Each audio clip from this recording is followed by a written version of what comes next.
Welcome to the UP Notable Books Club, brought to you by the Upper Peninsula Publisher and Authors Association. Loren R. Graham was a distinguished American historian of science whose research illuminated the intricate relationships among science, technology, philosophy, and society, particularly within Russia and the Soviet Union. As a professor emeritus at both MIT and Harvard University, he was widely admired for his deep understanding of how cultural and political context shape scientific ideas and institutions. Over his long and influential career, Graham authored numerous acclaimed books, including Science in Russia and the Soviet Union, Lysenko's Ghost, and Lonely Ideas, each exploring the ethical and social dimensions of scientific progress.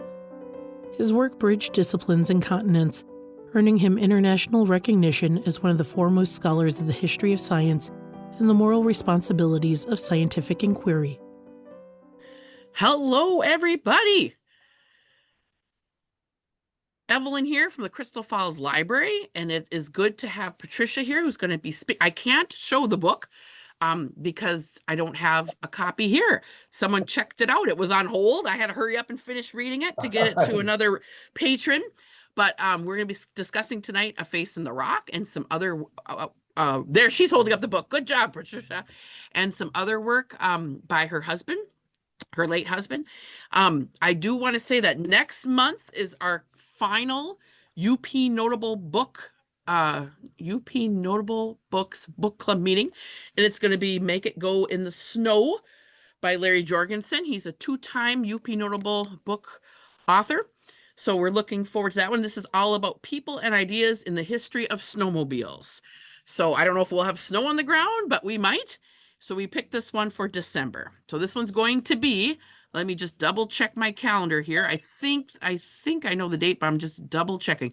It is going to be on December 11th, always the second Thursday at 6:00 p.m. Central, 7:00 p.m. Eastern. It's at this point in the program, I always turn it over to Victor, president of UPPAA, to give us some updates on things from your end. Thanks, Evelyn. It's been a busy year, and I'm just going to go around the world here and talk about some of our different programs. We just closed the submissions for the UP Reader, our spectacular 10th anniversary edition. We had a record-breaking number of stories and nonfiction pieces and poems turned in, so we're really looking forward to UP Reader number 10 coming out around April. And currently going on right now, we have the Dandelion Cottage Short Story Contest, which is only for children in school in the UP from grades 5 up through grade 12. We have a junior division and a senior division, and we'll be accepting all of their stories through the website dandelioncottage.org. You can find out all the rules and how to submit your work. There's no charge at all for children to participate in Dandelion Cottage, and their cash prizes up to $250. So it's really exciting for them. And while we're on the topic of young writers, once again next year on May 15th, 2026, we will be featuring these people. We'll be featuring the Young Writers Storytelling Workshop again at the Peter White Library. So we have the Young Writers conference runs in parallel at the same time with the adult writers. So it's really an event for the whole community. We have young writers, and I'll call myself an old writer, whatever. We're all together, we're all learning from each other, and I really look forward to that. So that's just a couple of things that we have coming up in the next 3, 4, 5, 6 months. And we hope that if you're listening, that you're interested in writing about the UP. Head on over to our website, www.uppaa.org, and click on Join or Renew, and you can join us at UPPAA. All right, thank you, and back to you, Evelyn. Okay, thank you, Victor. And Victor, not to take away too many minutes away from Patricia, because I know she's eager to talk to us, and it looks like all of these guests that have been wanting to join have gotten on. I see Bradley Scott, I see a Meg Peterson, I see Charlene and Tyler, and Sue, and all kinds of good friends, and Kent, I know, who read the book here. So I don't want to take too much time, But I do want to say, Victor, your ears might have been buzzing today because we had where I was at Dickinson County Library, and they had an all-day programming workshop for librarians. And I had talked to them about how we want to do more like workshops, like how we have the big workshop, how we want to do them in satellite areas of the UP.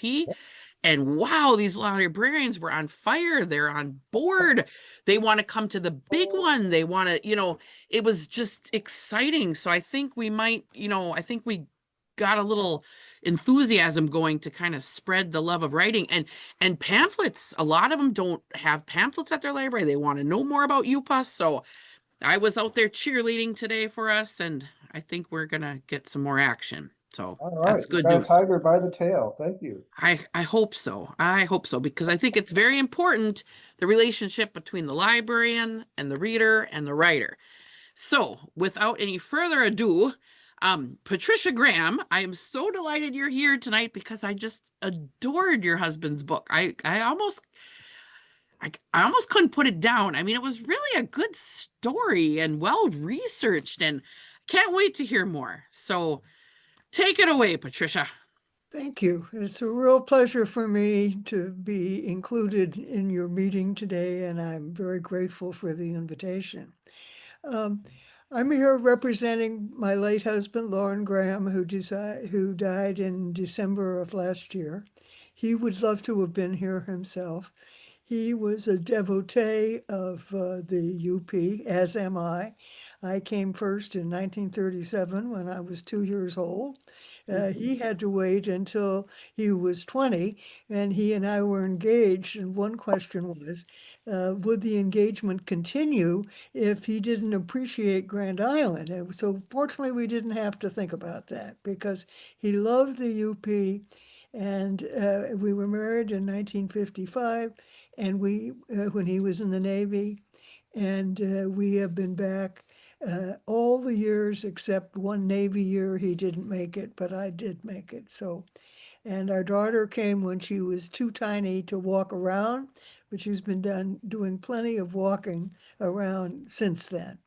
And she and her husband are now responsible for the cottage that I first came to on Trout Bay in 1937. And Lauren thought I had too many relatives there, which was true. We all slept on army cots on the screen porch.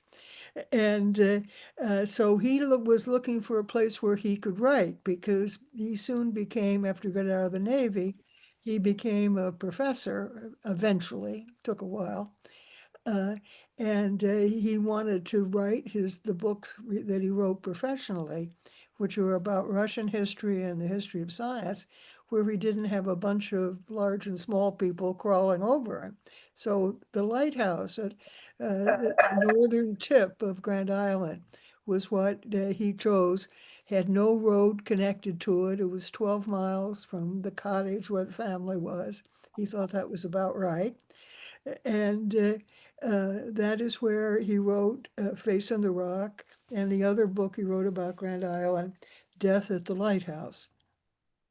I think today we're talking primarily about Face on the Rock, which is essentially the story. What was that? If everybody who's on, if you're not muted, if you could try muting while Patricia's doing the talking, and then later when we have questions and answers, we can open it back up again. That'll be helpful.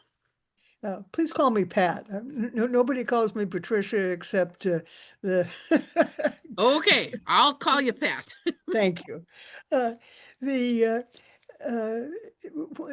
wrote primarily about Russian history and the history of science. And he started out teaching at Indiana University, and then at Columbia, and then at MIT, and then at Harvard. And so he brought the work of the UP in the form of A Face in the Rock to his students who wanted a little relief from the Russian history sometimes.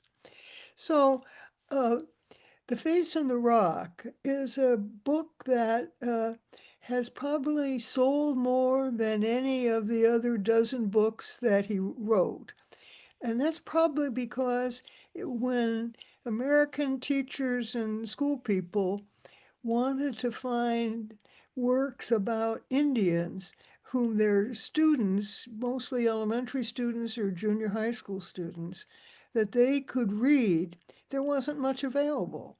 But A Face in the Rock was available, and it told a story of Indians for which there is considerable truth in the story, not all, but considerable, that portrayed the Indians as intelligent, caring, decent people, but who were also given to frequent skirmishes, sometimes even wars.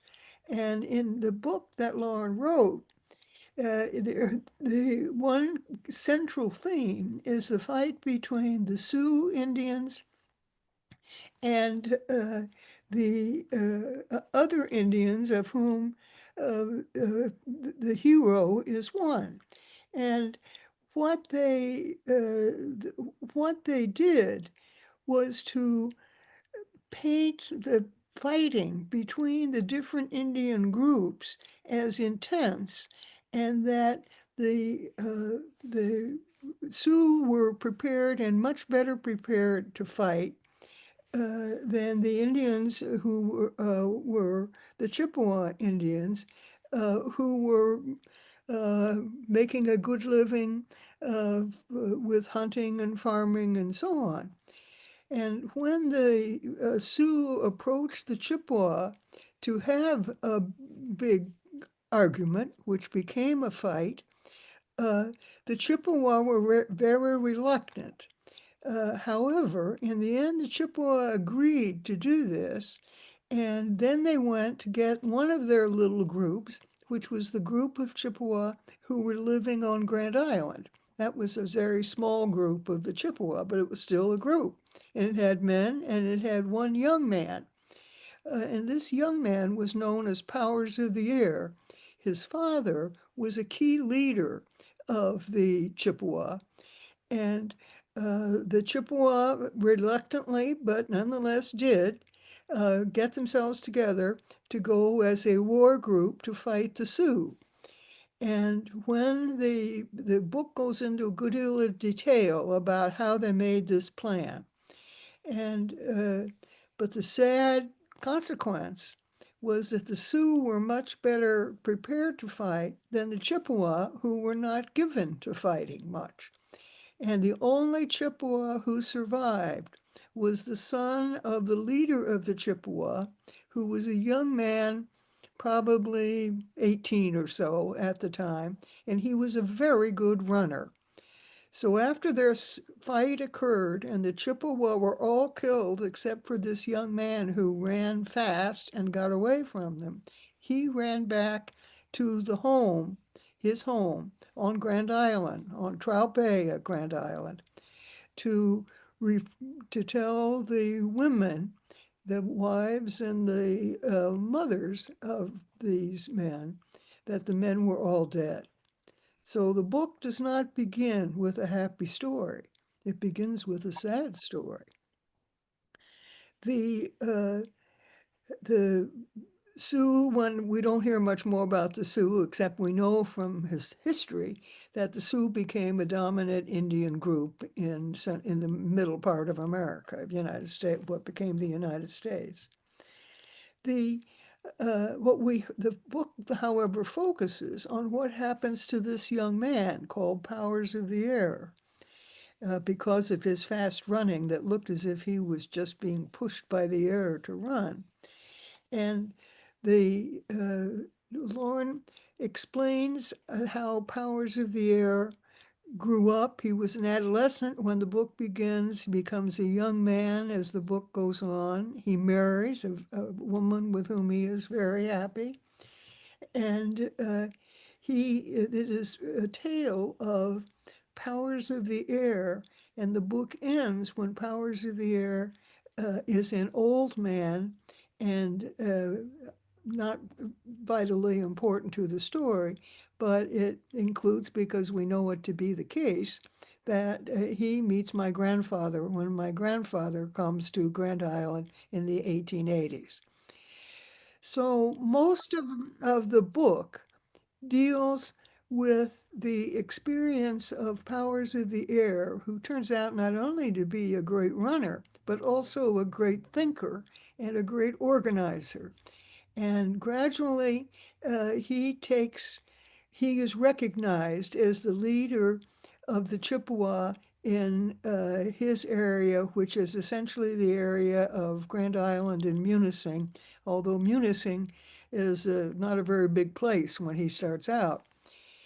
The tale is of Powers of the Air, who has many talents besides running. He's an excellent singer, and he also develops excellent ability to deal with the white people, most of them Americans, but some British, who move in trying to understand what is happening in the UP as it becomes a part of the United States. In the end, I'm moving right through this book, but just to giving you the gist of it.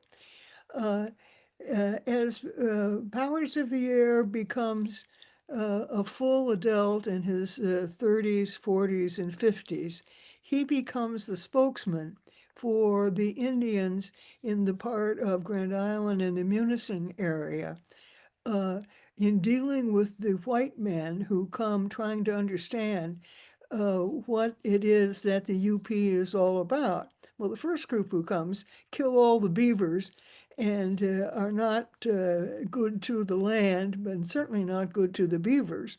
And Powers of the Air then realizes that it will be necessary for the Indians to establish relationships with these white men, even though they may not like them much. But if they're going to save their land, they have to have a member of their community, or several if there are, who can speak their language and who understand how it is that they must learn how to live together.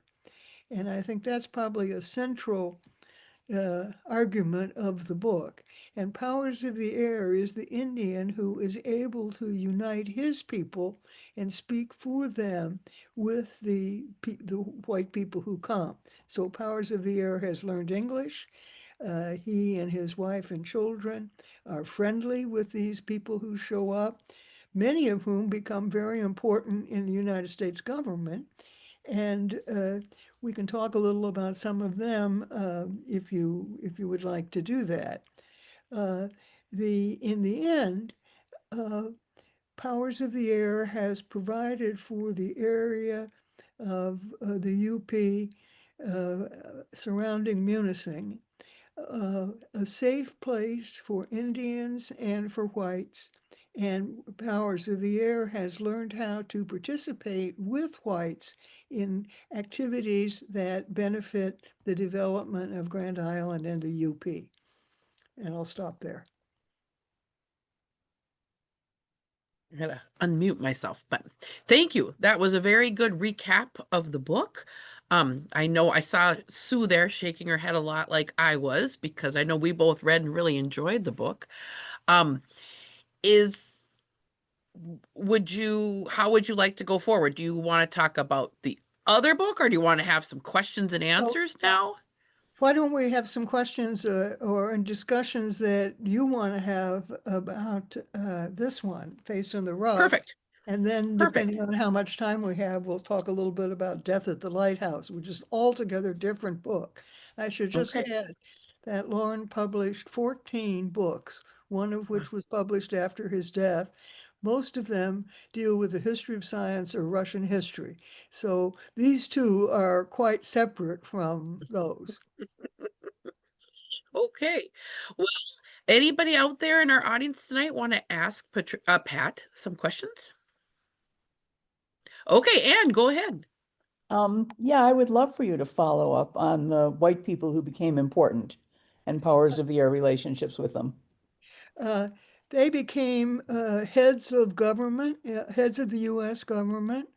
They were the leaders of not just Indian affairs, Probably the one that he spends most time on is Alexander Agassiz.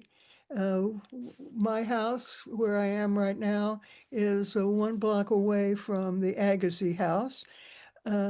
Agassiz was a difficult man.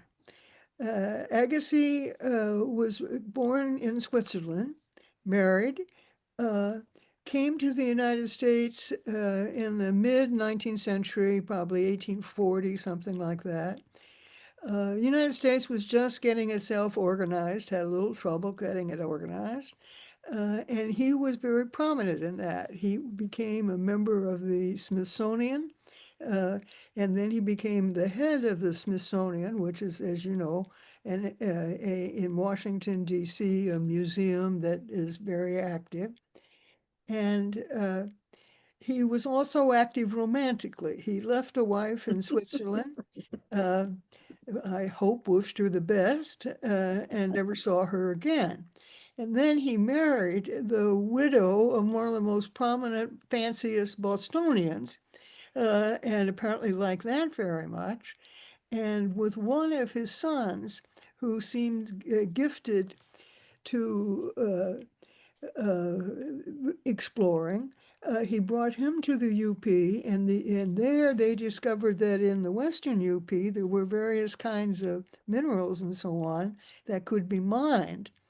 And he mined them to considerable criticism from people who were interested in responsible mining and great financial benefit. This was not entirely a surprise. The other people were leading bankers of the era, and there were about a dozen or dozen and a half of them. A couple of them married women who were natives, Indian women, and apparently had happy lives with all that. But it was the prominence of these American men who were white, who learned how to get along with the Indians, and the Indians learned how to get along with them. And powers of the air, allegedly, played a very important role, since he was bilingual, and of course the others were not. And in one of their escapades, when they were investigating the UP, they were in the area of Marquette, and then they were coming back to the area of Munising. There was a terrible storm that is written up in the book about, they just camped out on the beach near Autrain, Michigan, which is very near west of Munising, east of Marquette. As the waves finally were calming down, one of their members started chipping away on the rock, and at the Autrain beach, there was still, 20 years ago, a picture of chipped rock that was the portrait done by one of the white American men of the Indians, which was still visible and was very obvious when I was a child. I think when Meg was a child, she could still see it, but it wasn't quite as evident, and now it's much harder to find. But it was that kind of communication with the leaders of America, the major bankers and so on, in which powers of the air, the Indian, was the translator and the person who made those conversations possible. Thank you. You're welcome. Good question. One thing I remember about the book, I don't know if for those of you who haven't read it, and maybe Patricia, I don't know how long it's been since you've read it, but I thought it was kind of neat. I read it recently in preparation for this. All right.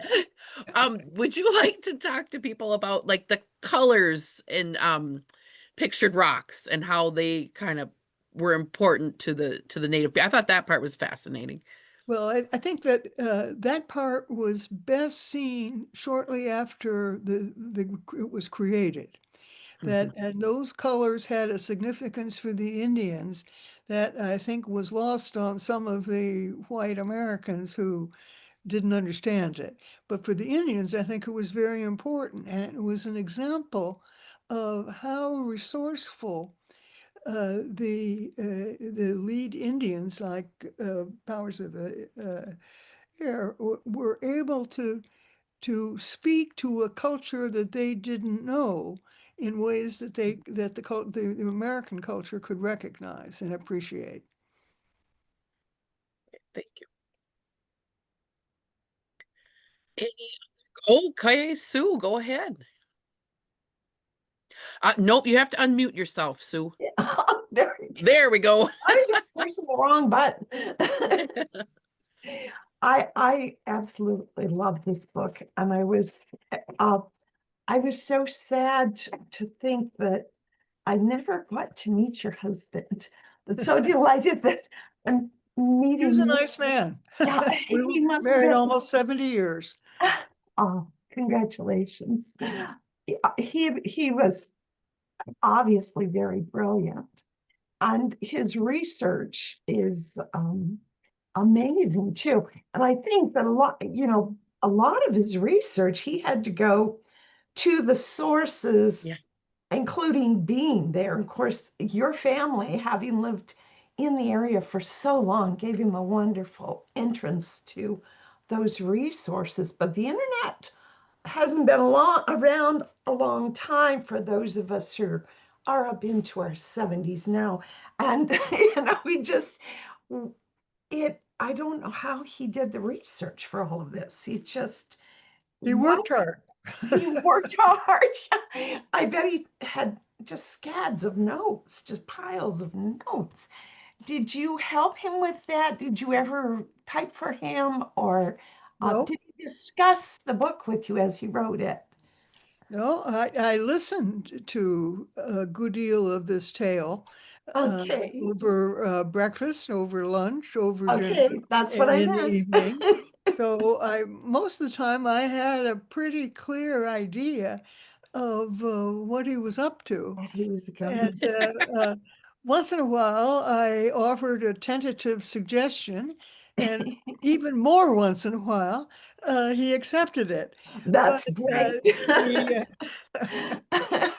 this was for him, I think, this was an acknowledgement of how important this land of the UP is, and how important the culture of the Indians, and particularly of Powers of the Air, who was willing to work with the white people and who learned English to be able to do that.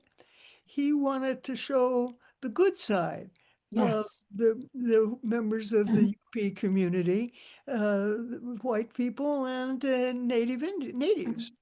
And we all understand that white people can be very bad from time to time, and that Indians can be bad too. But this was not about being bad. This was about working together and recognizing that within the Indian community, uh, I mean, the way the book starts is because two different Indian tribes are fighting each other, and one kills all the ones except the young man, the other Indian group. So he's not saying that everything was always rosy. He No. recognizes these difficulties, but it is interesting, and this part I think is true. I mean, this is a story. This is not serious history with footnotes and so on. That Loren recognized early on that there were differences in the Indian community, but some of the Indian community realized that it was imperative that if the whites were going to move in, they needed to be participating in this process and doing so in a helpful way. And that's what Powers of the Air represents. Yes. And this is a story that is so appropriate for us today, because we're in a splintery time that reminds me of when I was back in college during the Vietnam War, and it was a divided time. And I remember just thinking, my husband and I were married and we were so poor and we were both going to college and working part-time. And I remember thinking, oh, for pity's sakes, get out of my way. I got to get home and get to my job so I have enough money to put food on the table, you know. It's a practical thing. And this book has so much practical life about it. How powers of the air had to be practical. Yes, I wish I could go back to those old times when all the people I grew up with and loved were alive. But this is how it is now. And Now, how do I adjust? And what do I do that will help my people? And what do I do that will give us a unity that helps both sides to survive? I love that about the book. Just loved it. It's a gentle flow through the book that is full of a lot of ungentle things because it's so truthful. that's an interesting comment. That I think that most of us have recognized that what Powers of the Air was doing in reorganizing his life to support his people in a peaceful fashion with the white Americans was complicated and difficult and did not always win favor with his own folks. Right.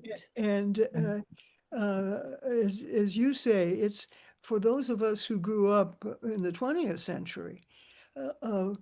While Loren was writing this book, I was teaching at NMU in the summer program because we needed the money to. Yeah. We were fixing up the lighthouse that we were renovating, and boy, it needed renovation. You opened the kitchen door, opened the door, and then think you were going into the kitchen, and when you went into a big hole that dropped you to the basement because there was no floor by the kitchen. So but of course, since Loren was writing, that was not a concern of his. He was getting the writing done, and the writing he believed, and I agree with that entirely, was having the time to develop a big project that required an enormous amount of work without many distractions. Now, he did make sure that there was floor by the back door. Good. But we each we each took on the things that we could take on. And when Meg got old enough, some might say she wasn't really old enough yet, but she acted as if she were, she became a powerful assistant to Loren. And we have a great picture of her with her friend Jeannie Wiley, who stayed with us frequently at the island, of these two girls who were, forgotten now, 14, 15 maybe. They were the ones who got all the frames for the windows and put them in the boat to take them over to the mainland so that they could be refitted with glass. Well, this was a big project for these girls. Yeah. And that was they were very successful at it. And when Loren subsequently had an accident with the little scooter that Meg was riding on, and it was had on the front of the car, and he crushed it, and he took it to be repaired by the man in Munising, or actually in Marquette, who did the repairs. The man just looked at Loren and said, "Did she live?" Because the device with the scooter was so banged up. Well, yes, she did live, and I think she's on this program today. Yeah. I'm glad for you and for Boy, am I ever glad. Yeah. But Oh my she did an enormous amount of work. She did the work that Loren didn't want to do, that he thought she, or once in a while, rarely, I might be able to handle. I think many of us who are listening today are writers, and that is a perpetual difficulty in our life, is hewing out those hours to dedicate to whatever your big project is for writing, and have people understand that, you know, leave me alone.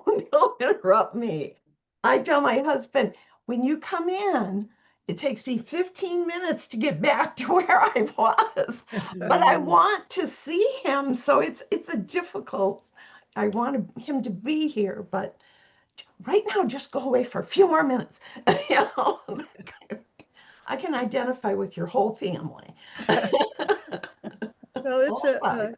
the powers, the interesting thing about powers of the air is that in the 18th century, 19th century, he could understand how to prioritize what he had to do. He understood that he had to get along with the white people, and he also had to get along with his fellow Chippewa.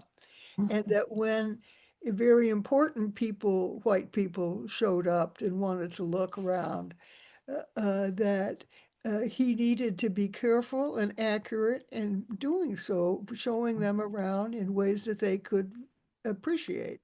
I think a sad part, I'm taking up all your time and I'll shut up after this, but I think a sad part in the book was at the end when people were, some of the main characters in the book, and were saying, oh, I'm having trouble remembering those stories that I was told as a child. Yes. And you know, I've got part of it, but I don't have all of it. To grow up in a culture where you couldn't write down things verbatim. I remember writing down my grandmother's stories when I was quite small, but that wasn't a possibility for the Chippewa. No, You that know, wasn't possible for Powers of the Air. He had to keep no, it all in him. all in his head. And as we know, all in here sometimes is not as Oh, reliable it as gets writing it low. down. Yeah. uh, Yeah. Well, thanks, Sue. Really some good points and comments.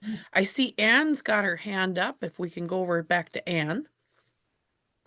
Yes, and I see that Tyler Tischler has joined us, who of course had a lot of the same issues researching Chief Kabogam. And what you just said, what you and Sue were just discussing about sort of memory and oral history, I'm curious what you know about how Loren researched this difficult topic. I seem to recall a point in the book in which he says, you know, the Sioux story of this battle does not exactly correspond with Powers of the Air story of this particular battle. And I'm choosing to go with Powers of the Air's version of this battle. How was he getting those versions? Well, he of course looked for written sources. That's what historians always look for. They have confidence somehow that, and I'm a historian, so I'm including myself in this criticism. But you know when you look for written sources that you will not get the full tale, because many of the things which are most important that occurred in the past don't have anybody standing nearby with a pencil and a pad of paper to write it down. So the historian is always trying to reconstruct from whatever evidence they can find about what happened 200 years ago or whatever it is. And does that mean something to me, that bell? Nope, nope. Somebody just entered. That's fine. Oh, fine, okay. Uh, and it's in pre-literate societies, it's very hard to get the evidence that you want because they, of course, can't write it down. And I'm assuming that most of the Sioux were pre-literate, and Powers of the Air started out pre-literate, but became literate in English.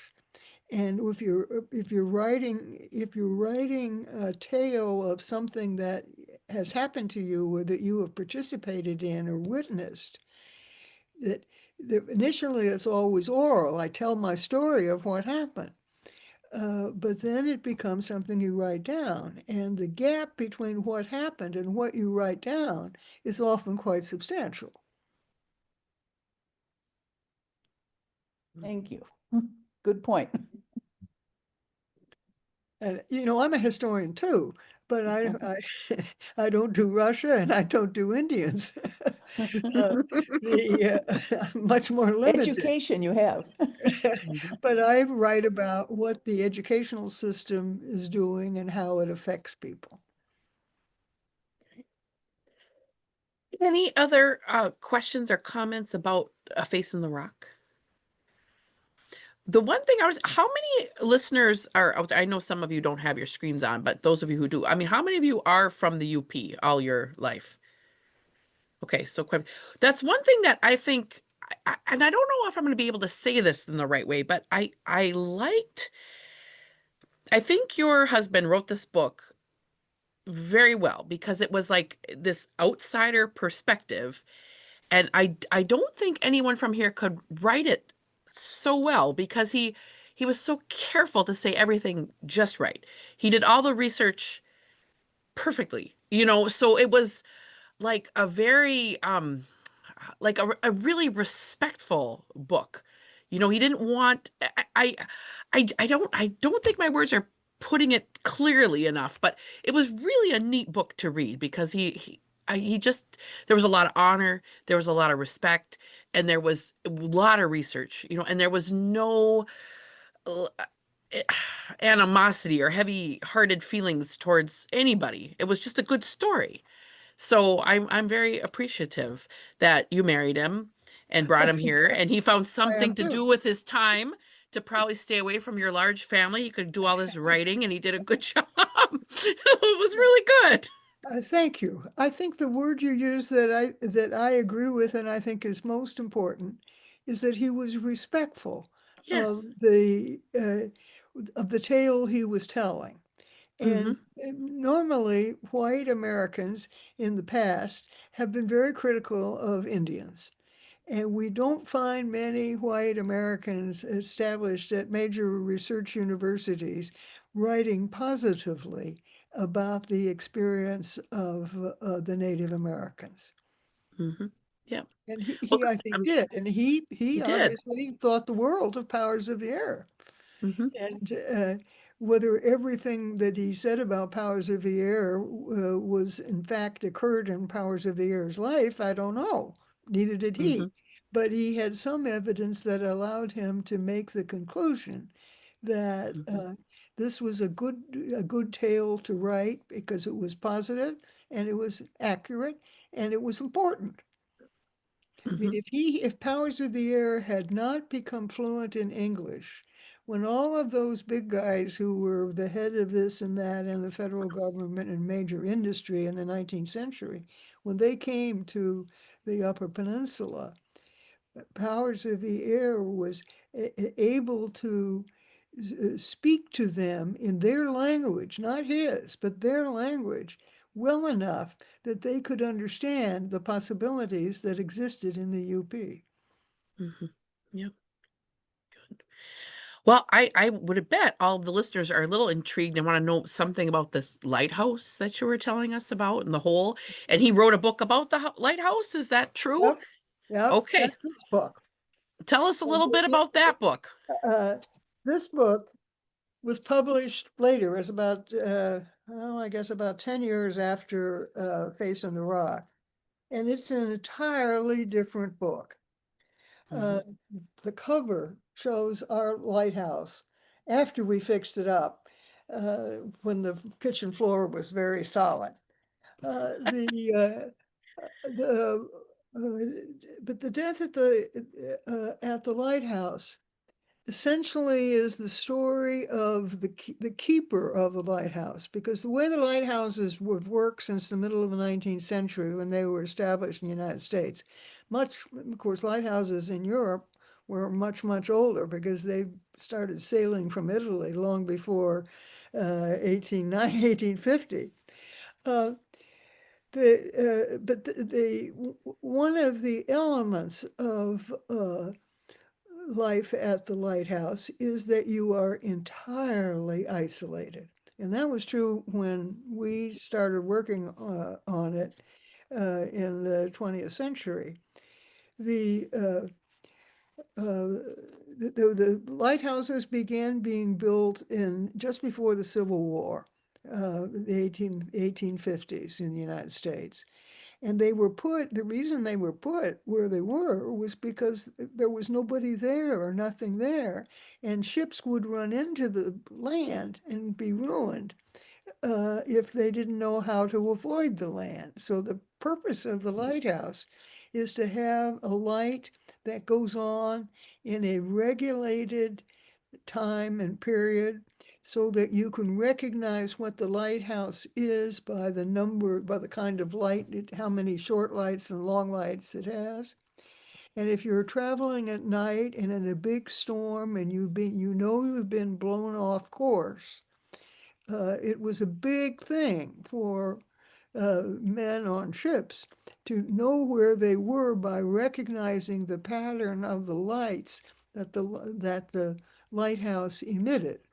And so you knew, for example, when you came on Lake Superior and you were headed to Marquette, that you would pass North Light on Grand Island and know that you were about 40 miles from Marquette. So they were very, very useful for boat traffic. And boat traffic became big in the middle of the 19th century when they were exporting iron ore and other commodities that organized successful cities wanted to get. But of course, it was very useful for the ships. But this is a book about the men who kept the lighthouse. And it was pretty lonely if you were sitting at the north end of Grand Island, 22 miles from the south end, where you could then go on a boat ride to get to what is now Munising. And you have to ask the question, it was for men only. What man would like to spend his time in a lighthouse where every night he had to get up and keep making sure that the light was trimmed so you never got a good night's sleep? Who would want to do that? Well, some of the people were a little odd. And one of them was a man who was also not very nice, rather mean. And of course, he had an assistant. And you can imagine what the relationship was between the man and the assistant on cold nights when they both would love to be in the bed all snuggled up under the covers. The man in the big bed in the lighthouse and the assistant in the basement. No wonder the assistant was a little grouchy. But what do these men do during the day? What could they do? Well, what it boiled down to was that a number of these lighthouse keepers didn't last very long because they couldn't stand that isolation and routine. And this book is about the fact that at North Light, Grand Island, that both the assistant keeper and the keeper disappeared. Now, what happened to them? Well, the assistant keeper was found in a boat, dead as could be, that had been bouncing around Lake Superior for quite some time, found in June. June, you may recall, can have very chilly nights.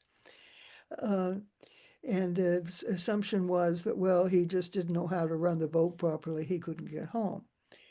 Now, the keeper, though, he had been at the lighthouse for some time, and he disappeared at the same time. The question was, where did he go? And this is a book about where he may have gone.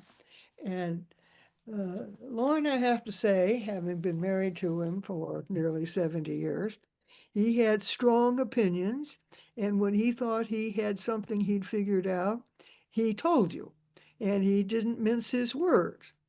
Now, what's curious about this book, which is about the death of the two lighthouse keepers, the assistant he takes care of quickly, but he does not know what happened to the lighthouse keeper. And he simply says that at the end of the book, because many people in Munising had contradictory ideas about what had happened to the lighthouse keeper. He was a man known to drink a lot, not unique in the Upper Peninsula, in my experience. He was a man who argued a lot, also not unique.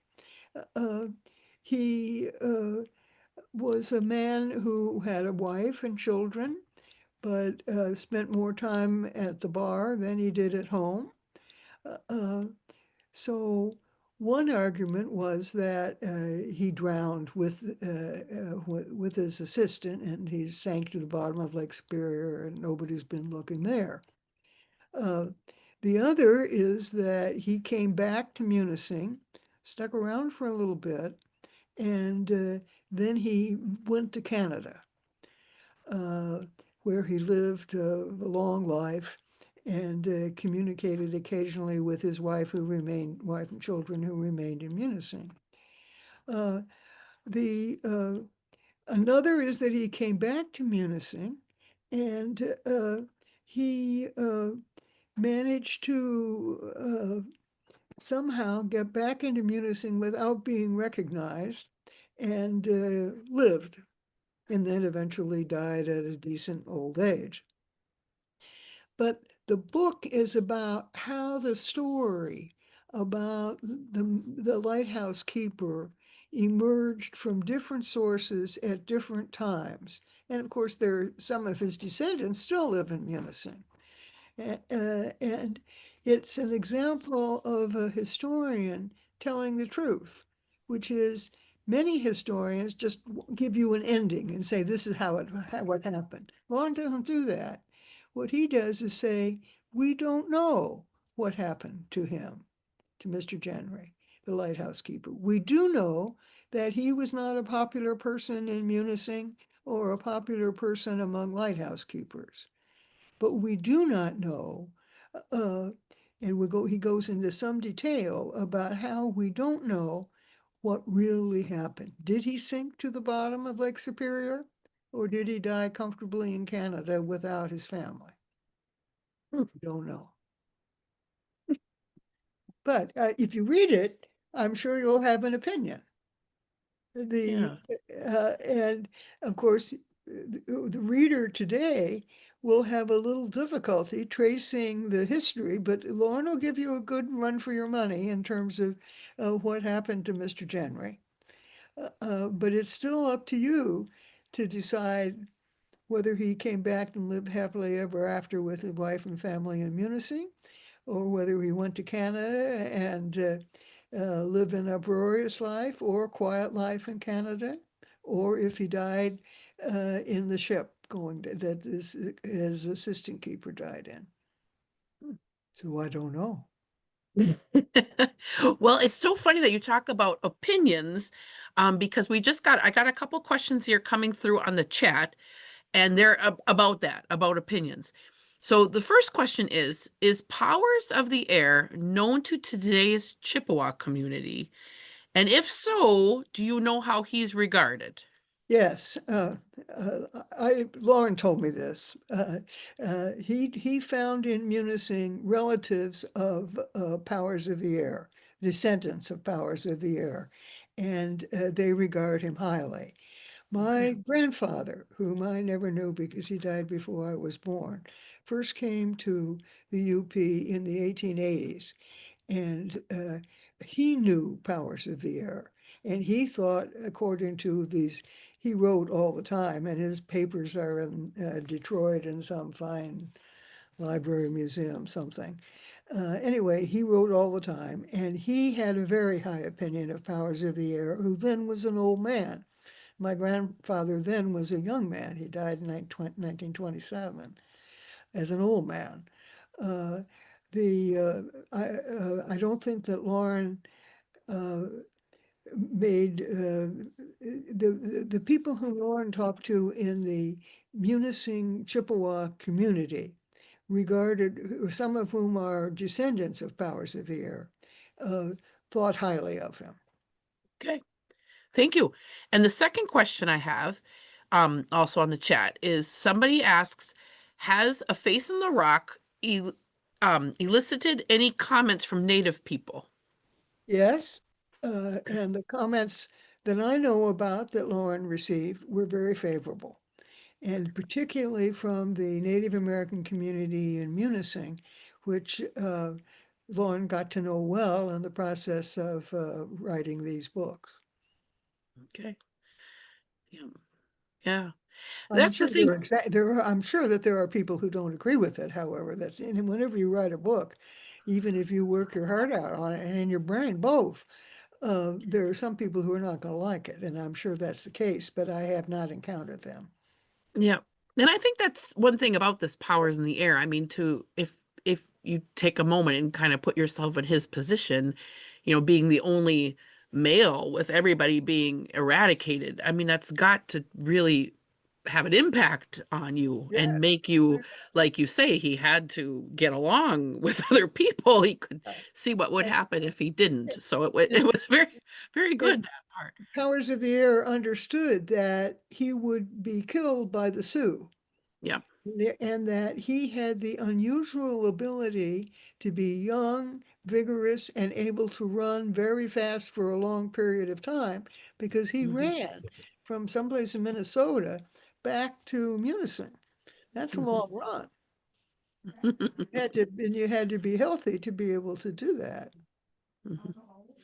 Yeah, and it was interesting too. I liked the part with the girls that liked him, and with the one that he finally liked himself. So it was good. Yeah. All right. Well, we're coming up on 7:00. Is there any other questions or comments out there in the audience tonight?